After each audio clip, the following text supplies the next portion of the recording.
ঘোষণা করে দিল, সমস্ত ভক্তদের নিয়ে মহাপ্রভু চলে গেল। সারঙ্গ ঠাকুর মহা চিন্তায় পড়ে গেছে, বলে হায় রে ভগবান, মহাপ্রভু আদেশটা দিয়ে গেল। সারঙ্গ ঠাকুর একেবারে সার ভাবনা ধরে নিয়েছে, প্রভু আপনি আপনার সেবার জন্য শিষ্য করতে চেয়েছেন, আমি শিষ্য করব, আপনার বাড়ি তুলে দিয়ে আসবে, আপনি শিষ্যকে ভরণ পোষণ করবেন। হরি বল হরি বল। লীলাটা বুঝতে পারছেন? আগে শুনেছেন এই লীলা? আমার তো মনে হয় না। সারঙ্গ ঠাকুর মনে মনে চিন্তা করছে, আচ্ছা সূর্য উদয়ের পূর্বে কার মুখ প্রথমে দেখা যেতে পারে? ভোরের বেলা রাস্তায় কারা বার হয়? হরি বল। মানে যারা মাছ ব্যাপারী তারা হাঁড়ি নিয়ে ভোরের বেলা বেরোয় মাছ আনতে, এক মাছ ব্যাপারী ভোরের বেলা দেখা হয়। আর এক মেথর যারা ঝাড়ু দেয়, তারা লোকের বাড়ি ঝাড়ু দেওয়ার জন্য, মেথর পরিষ্কার করার জন্য রাস্তায় বেরোয়। আর কাদের দেখা যায় ভোরের বেলা? বলে কুকুর বেড়াল যারা রাস্তায় ঘোরাঘুরি করে তাদের মুখ দেখা যায়। হরি বল। সারঙ্গ ঠাকুর মনে মনে চিন্তা করছে, হে ভগবান, তোমার যেটা ইচ্ছা সেটাই হবে। যদি আমি ভোরের বেলা প্রথমে কুকুরের মুখ দেখি, আমি কুকুরকে হরিনামে দীক্ষা দিয়ে শিষ্য করবো, আর ওই কুকুরকে তোমার বাড়ি তুলে দিয়ে আসবো, ওই কুকুর তোমার সেবা করবো। হরি হরি বল হরি বল। আবার যদি কোনো মেথর মুচি কিংবা কোনো হাঁড়ি ডোমের মুখ দেখতে পাই, তাকে আমি মন্ত্র দিয়ে শিষ্য করব আর তোমার বাড়ি তুলে দিয়ে আসবো। তুমি শিষ্য করতে বলেছে, শিষ্য করব, কিন্তু ভরণ পোষণের দায়িত্ব তোমার। আমি বাবা ভরণ পোষণের দায়িত্ব নিতে পারি। সারা রাত ধরে মহাপ্রভুর কাছে প্রার্থনা করছে, হে ভগবান, এটাই কি তোমার ইচ্ছে ছিল? আমি তো কোনোদিন শিষ্যের হাতে সেবা পেতে চাইনি, তুমি এখানে জোর করে আমাকে শিষ্য করাতে বলছো। তা যেটাই ইচ্ছা তোমার সেটাই করো। আপন ইচ্ছাতে জীবী প্রতিবাঞ্ছা করে, কৃষ্ণের ইচ্ছা যেটা হয় সেটাই করি। তা হে গৌর হরি, তোমার যেটা ইচ্ছা তুমি সেটাই করো। বলো কৃষ্ণ কেশব রাধা মাধব, সবাই বলো সুধা মাখা হরিনাম। বলো রে সুধা মাখা হরিনাম। কৃষ্ণ কেশব রাধা মাধব সুধা মাখা হরিনাম। সুধা মাখা হরিনাম। সারঙ্গ ঠাকুর ভগবানের কাছে প্রার্থনা করছে, কৃষ্ণ কেশব রাধা মাধব সুধা মাখা হরিনাম। বলো রে সুধা মাখা হরিনাম।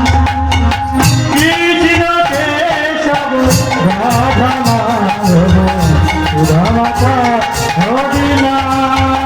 হরি বল হরি বল হরি বল হরি বল। সুধা মাখা হরিনাম। হরিনামের তরে জানা যাবে তুঝে, হরিনামের তরে জানা যাবে তুঝে, খুশিতল হবে প্রাণ মনরে সুধা মাখা হরিনাম।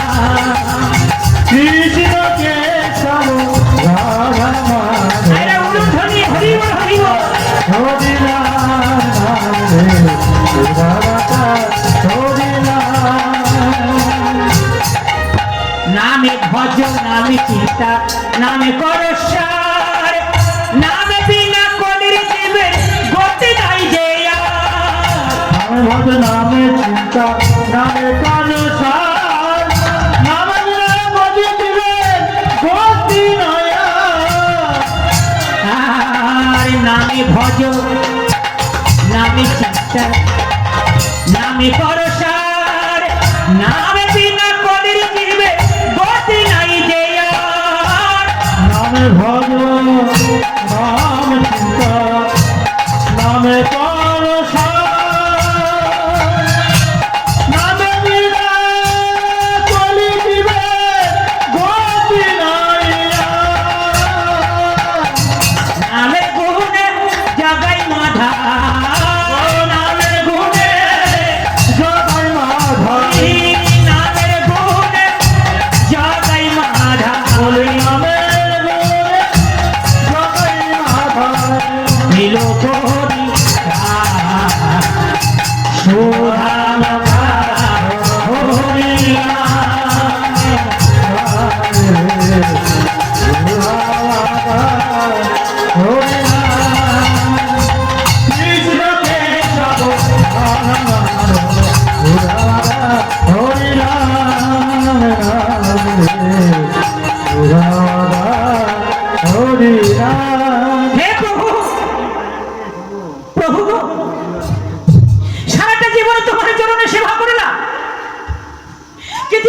কঠিন পরিস্থিতির মুখোমুখি কোনো সময় হতে হয়নি।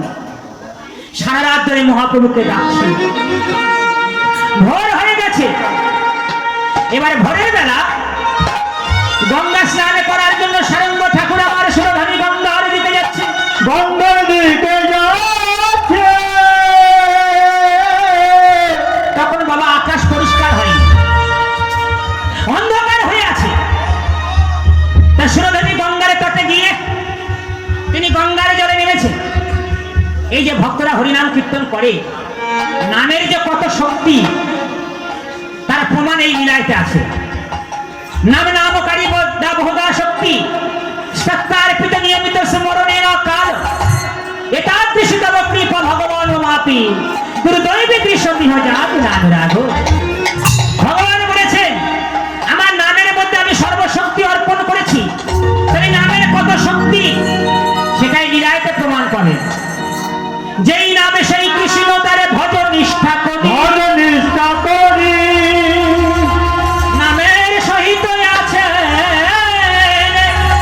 আপনি শ্রীহরি।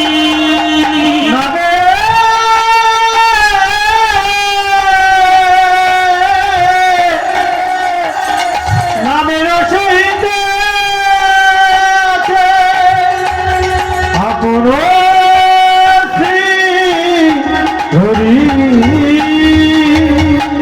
গঙ্গাতে নেমেছেন। আকাশ অন্ধকার করে আছে, মেঘ পরিষ্কার করে কিছু দেখা যাচ্ছে না। যেদিন ভগবানের কাছে প্রার্থনা করে সারঙ্গ ঠাকুর, সেই দিন বর্ধমানের একটা ছেলেকে সাপে কেটে মারা যায়। বাবার একটাই মাত্র ছেলে, সাপে কেটে মারা গেছে। কি করবে না, মৃত শিশুকে কলার মান্দাসে ভাসিয়ে দিয়েছে। আর সেই কলার মান্দাসে শিশুটা ভাসতে ভাসতে ভাসতে ভাসতে ওই সারঙ্গ ঠাকুর যে ঘাটে স্নান করে সেই ঘাটে এসে উপস্থিত হয়েছে। এখন সারঙ্গ ঠাকুর নেমেছে গঙ্গার জলে ডুব দেবে, দেখছে পায়েতে কি যেন একটা শক্ত মতো লাগছে, কিন্তু দেখতে পাচ্ছে না।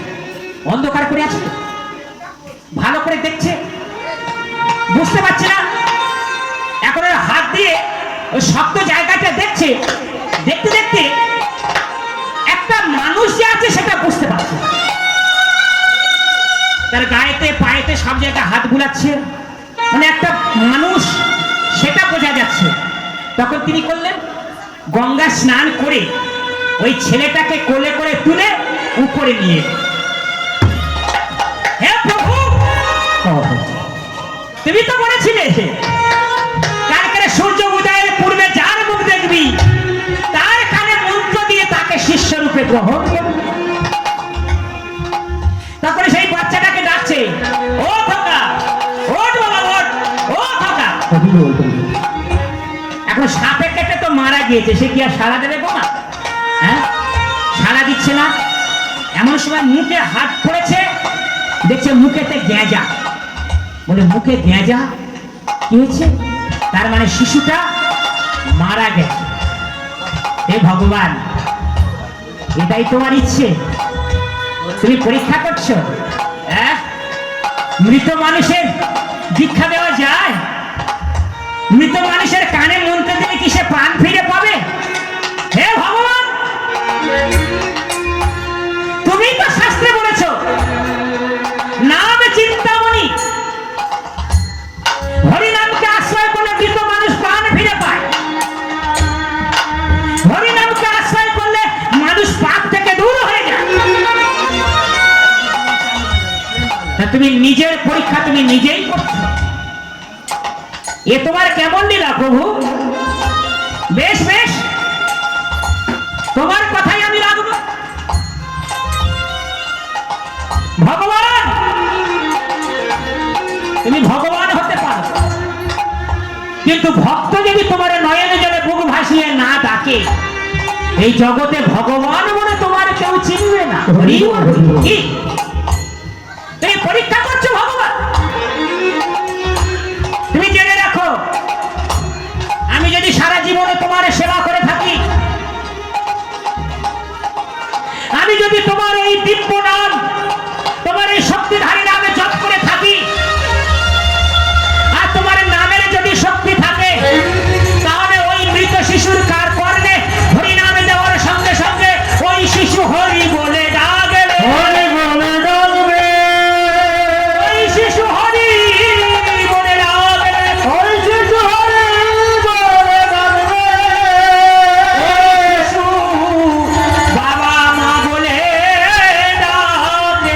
শিশু মামা ওই শিশু মামা বলে ডাকিবে।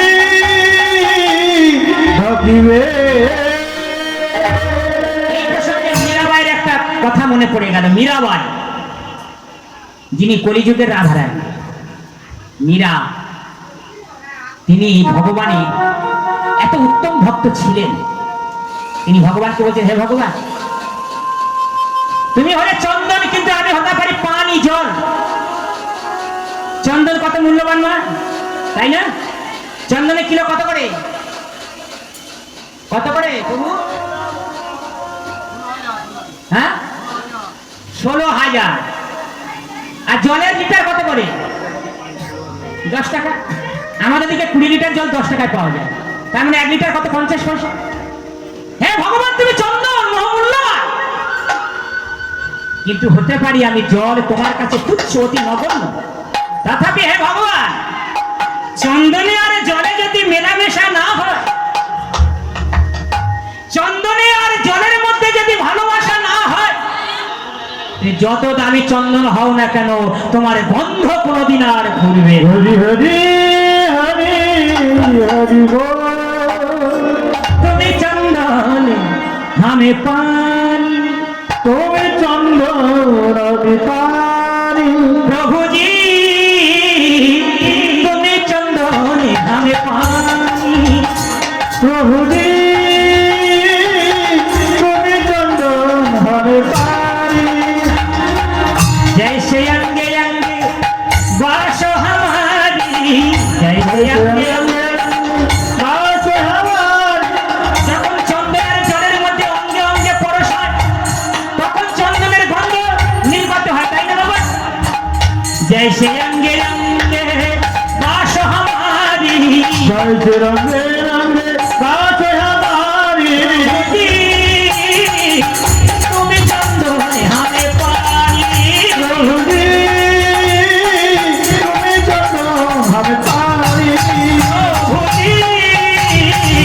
তুমি চন্দন আমি পানি। প্রভুজি তুমি চন্দন আমি পানি। এই ভক্ত অতি তুচ্ছ হতে পারে, কিন্তু ভক্ত না থাকলে ভগবানের মহিমা প্রচার হবে না, কি তাই তোমার? প্রেম সে বলো রাধে রাধে। কেন? রাধারানী হলো সবচেয়ে বড় ভক্ত, তাই না বাবা? এই জিনিসটা কমে দেই তোমার। রাধারানী সবচেয়ে বড় ভক্ত। সেই জন্য ভক্তি জগতে যারা আছে, ব্রজ গোপিনীদের আনুগত্যে গুরু সেবা করতে হয়। কার আনুগত্যে? ব্রজ গোপিনীদের। ব্রজ গোপিনীরা তারা রাগাদেবিকা ভক্তি দিয়ে ভগবানকে সাধন ভজন করে। তাই রাধারানী হলো সর্বশ্রেষ্ঠ ভক্ত। আবার ভগবান নিজের মুখে বলেছেন, ভক্ত আমার মাতা পিতা, ভক্ত আমার মাতা পিতা, ভক্ত আমার গুরু, ভক্ত আমার গুরু, ভক্ত আমার নাম রেখেছে মঞ্ছা পলে পতনু। ভক্ত আমার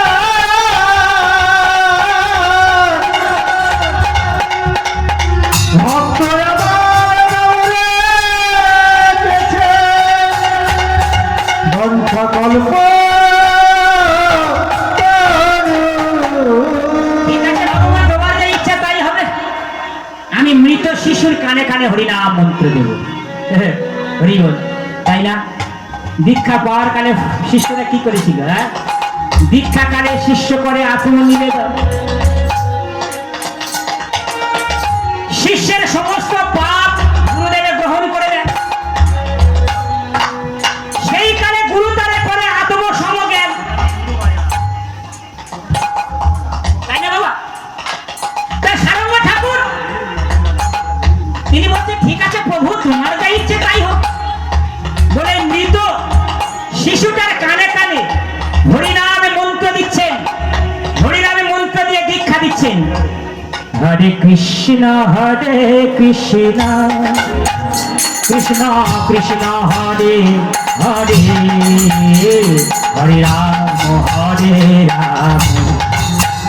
রাম রাম হরে হরে হরে কৃষ্ণ হরে কৃষ্ণ কৃষ্ণ কৃষ্ণ হরে হরে হরে রাম হরে রাম রাম রাম হরে হরে সবাই হাতে হাতে তালি দিয়ে বলুন Hare Hare Krishna Krishna Krishna Hare Hare Hare Ram Ram Ram Hare Hare Hare Krishna, Hare Krishna, Krishna Krishna, Hare Hare, Hare Rama, Hare Rama, Rama Hare Hare. হরে Krishna Krishna Krishna Hare Hare Hare Ram Ram Ram Hare Hare Hare Krishna Krishna, Krishna Krishna, Hare Hare, Hare Rama, Hare Rama, Rama Rama, Hare Hare.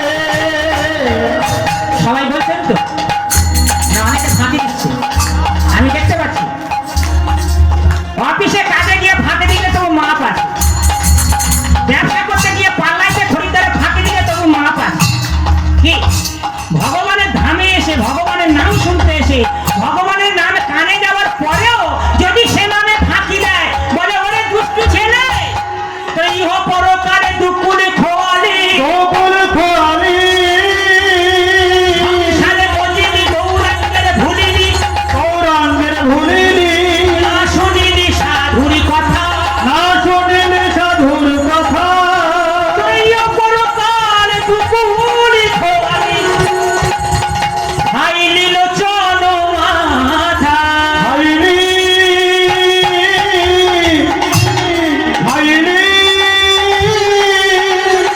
Highly লোচন মাথা।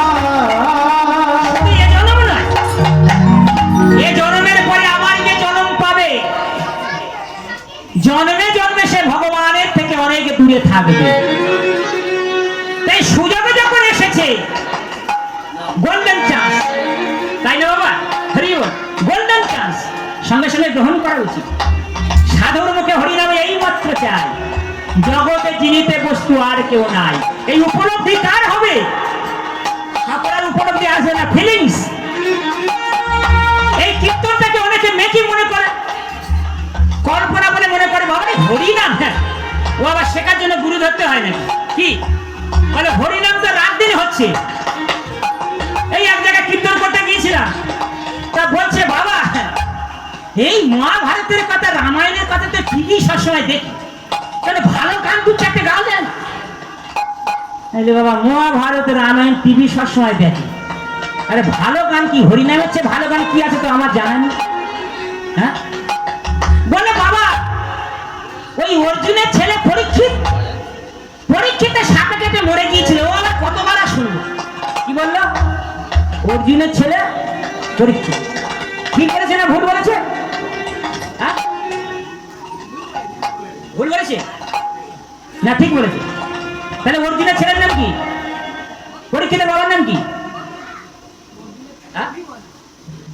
বলে দিচ্ছি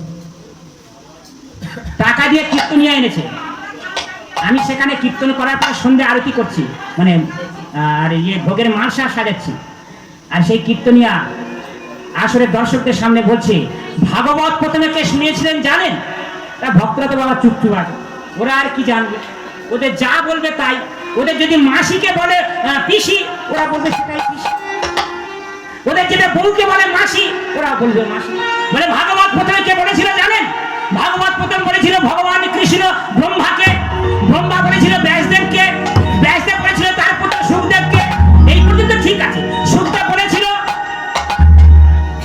পরীক্ষিতকে তাই তো আর পরীক্ষিত এই কথাটা বলার আগে বলে অর্জুনের ছেলে পরীক্ষিত সে সুখদেবের কাছে ভাগবত শুনেছিল আমি আরতি করা বন্ধ করে দিয়ে কপালে হাতে বলছি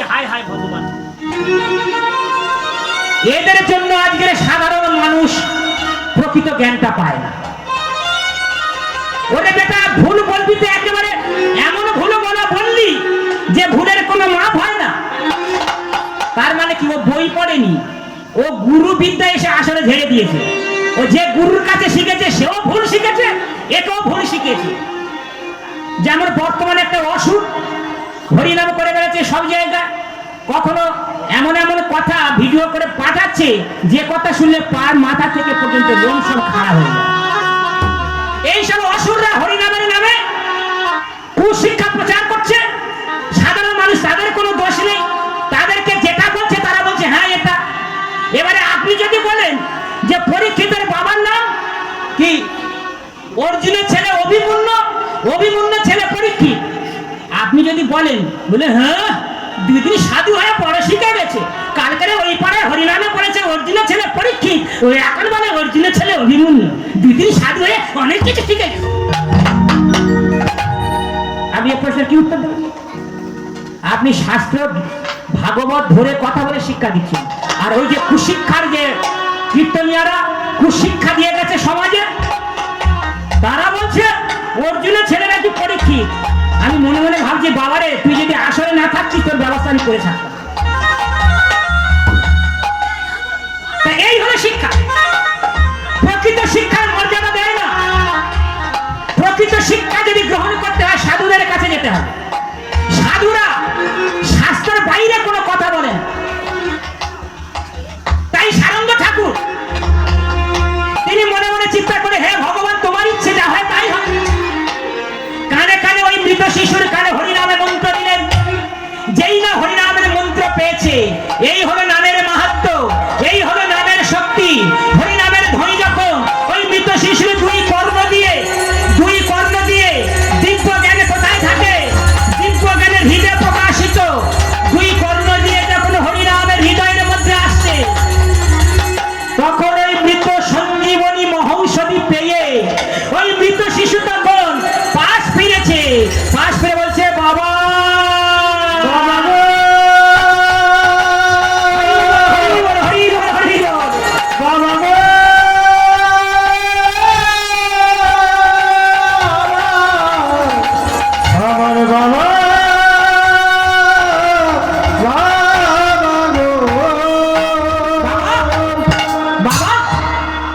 সেই শিশু উঠে বসেছে, উঠে বসে দেখে সামনে সারঙ্গ ঠাকুর, একজন ভগবানের মহান ভক্ত, যে সাধুকে দর্শন করলেই জীবের পাপ দূর হয়ে যায়, সাধুকে দর্শন করলেই জীবের কল্যাণ হয়ে যায়। সাধুর মর্যাদা দিতে হয়। সুখদেব গোস্বামী যখন বৃন্দাবনের প্রতিটা বাড়িতে বাড়িতে যেতেন, কখন যেতেন? যখন বৃন্দাবনের বাসীগণ গরুর দুগ্ধ দহন করতেন। গোদহনের কালে সুখদেব গোস্বামী ব্রজবাসীদের ঘরে ঘরে যেতেন। হাতে কি থাকতো? একটা দুগ্ধের কৌটা। কোনো কথা বলতো না। সেই দুগ্ধের কৌটা নিয়ে গিয়ে দাঁড়াতো সুখদেব গোস্বামী। ব্রজবাসীগণ বুঝতে পারতেন যে সাধু বাবা শুধু দুগ্ধ সেবা করে বেঁচে থাকে, আমাদের কাছে দুগ্ধ চাইতে এসেছে। আমরা যতক্ষণ না দুগ্ধ দেবো ততক্ষণ সাধু বাবা দাঁড়িয়ে থাকবে। যখন সাধু বাবার কৌটায় দুগ্ধ দিয়ে দেবো, সাধু বাবা তখন স্থান ত্যাগ করে আবার অন্যত্র চলে যাবে। তাহলে সাধুকে যদি আমরা অধিকভাবে দর্শন করতে চাই, সাধুর কৃপা যদি বেশি করে পেতে চাই, তাহলে দুই ভাবে সেটা হতে পারে। কিভাবে? এক, সাধুর কাছে যেতে হবে, সাধুর কাছে গিয়ে হরিনাম শুনতে হবে, সাধুর কাছে গিয়ে ভাগবত শুনতে হবে। যদি সাধুর বাড়িতে না যায়, তাই সাধুকে নিজের বাড়ি ডেকে এনে নিজের বাড়ি সাধু সেবার ব্যবস্থা করে ভাগবতের কথা শ্রবণ করার চেষ্টা করি।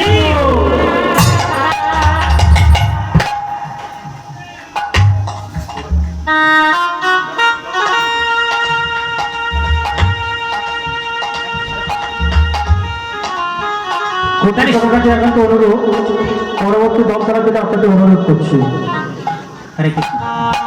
অ্যাকচুয়ালি এখানে প্রোগ্রাম ছিল আমার চাম্পাটি যেতে হবে, সেখানে 6:30 থেকে প্রোগ্রাম, এখানে 6টায় ছাড়বে, সেখানে 6:30 করবে, বড় 10 কিলোমিটার এদিক ওদিক। আজকের এই 4 জায়গায় প্রোগ্রাম, তাও তো কয়েক জায়গায় ছিঁড়েও দিয়েছি, মানে এত দোল পূর্ণিমা তিথি উপলক্ষে মানুষের মধ্যে এত কীর্তনের এটা খুব একটা মানে ভালো যে সবাই ভগবানের কথা শুনতে চাইছে, তাই না?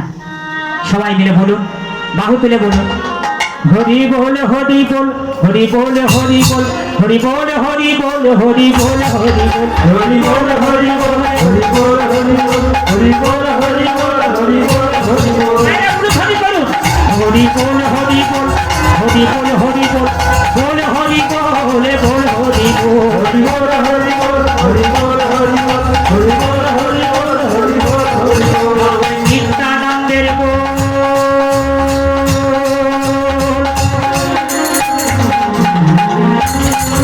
আমার অদ্বৈতের বল,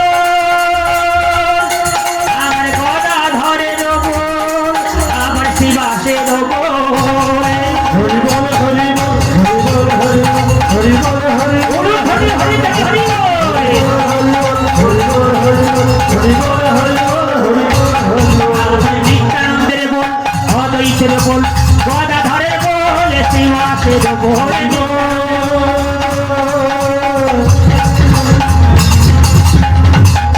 হরি বল, হরি হরি বল, হরি বল,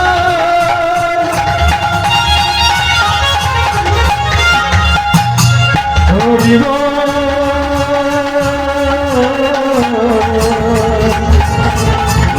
হরি হরি হরি বল।